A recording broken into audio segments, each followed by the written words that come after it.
So the dog's sitting down by my feet, and today I'm going to tell you a story, and it's a story of the Apple Tree Man. And this old yarn is actually claimed by two fertile counties in southern Britain, and they're on opposite sides of England. It's Somerset in the west, with its apples, its cider, its scrumpy. That lays claim to the Apple Tree Man. But you know, that county is so overstocked with stories, you can hardly blame the eastern county of Kent for having a special place in their hearts for the Apple Tree Man as well. Kent is, after all, well known to be the Garden of England, bursting with orchards and bringing us apples, pears, cherries, damsons, plums, hops, all kinds of tasty goodness.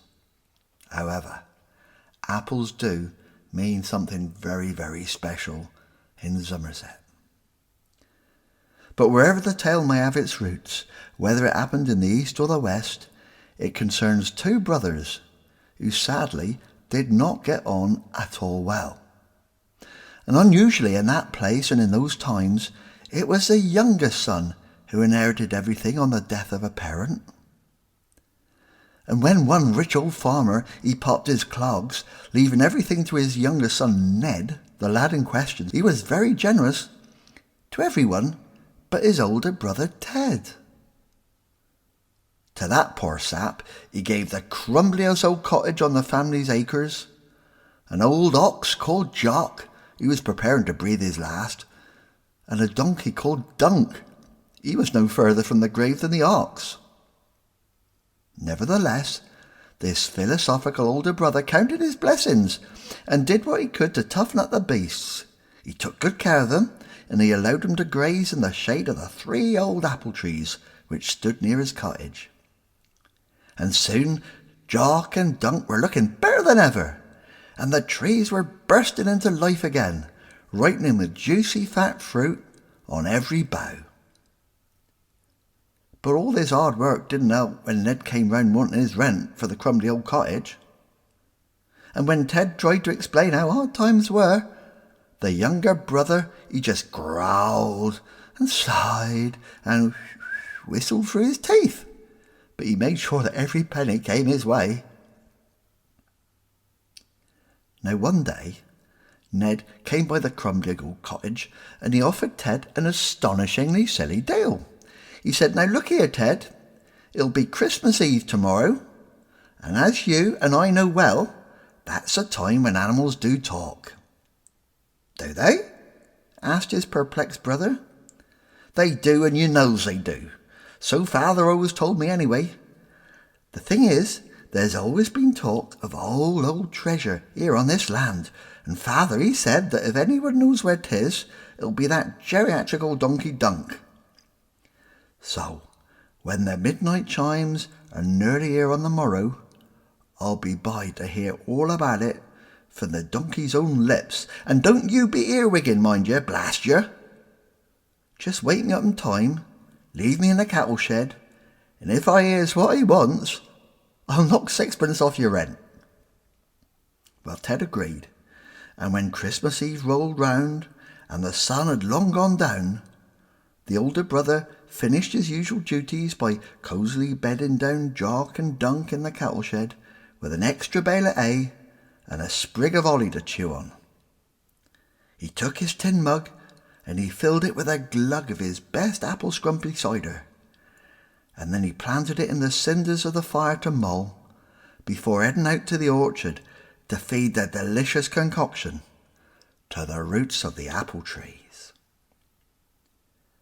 And as he poured out the warm scrumpy and the trees sucked up all that mulled goodness, Ted wassailed, which is a crusty old way of saying he sang, quietly but tunefully. "Here's to thee, me apple tree, and many apples shall we see. O apple tree, I wassail ye, bags full, hats full, bushels of fruit for tea. Stand fast root, bear well top, bud, and let your beauties drop." Well, as Ted turned to stroll back to the cottage, he heard an unearthly, and yet extremely earthly, rustling, gloopy sound, and he span round to see the roots and branches of the biggest apple tree standing tall and proud. a big, creaky wooden man with a grinning, russet face. "Hoo, hoo, ta for the scrumpy, me old lover," chuckled the apple tree man. "You've been very good to me, looking after me roots and that dear old donkey and the ox, and so I'm going to do you a good turn for the friendly season and all. You take a good look down deep into my roots, my lovely."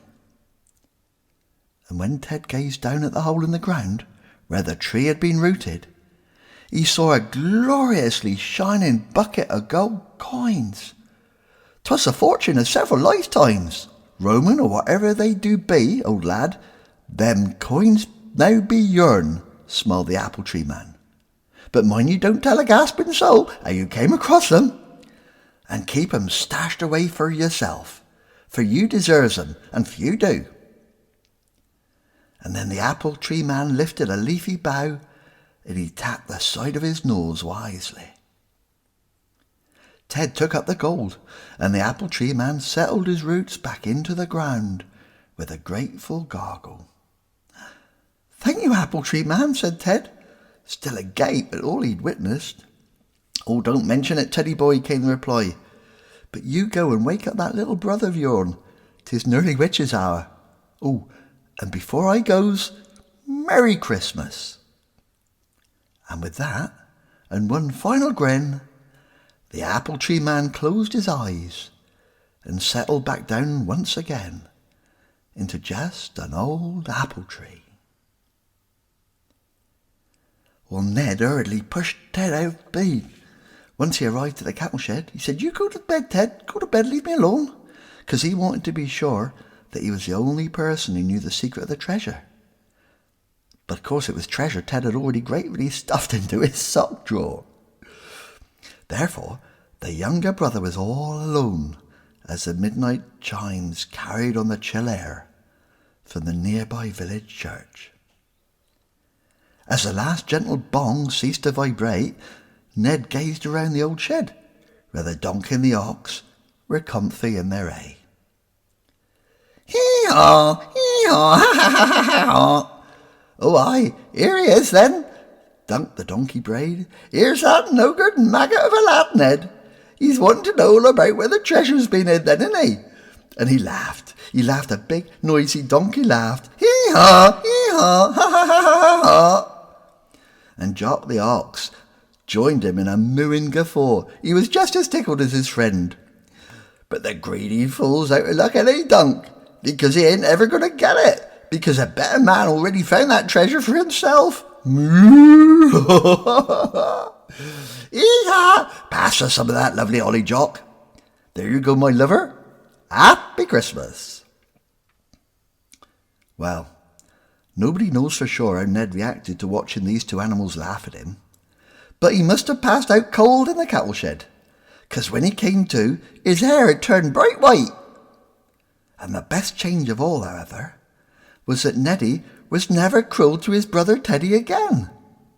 In fact, the next day, Christmas Day itself, the two of them, they sat down to a fine roast goose together, and they swore to be good brothers from that day forward.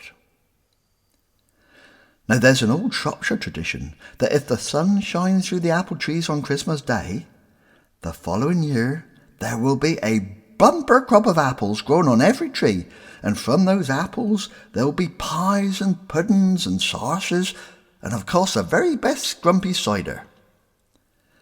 And as Ted made his way back to the crumbly old cottage after dinner that December 25th, with of course a kind word to the wordless ox Jock and Donkey Dunk as he passed, he smiled to see the warm sun shining through the apple trees, shedding light exactly where the apple tree man had wished him a Merry Christmas. So drink up the cider and wassail with pride. There'll be apples aplenty come harvest tide. Love and joy come to you, and to you your wassail too, and God bless you and send you a happy new year, and God send you a happy new year. And there, my lovelies, you has the tale of the Apple Tree Man. Merry Christmas, one and all.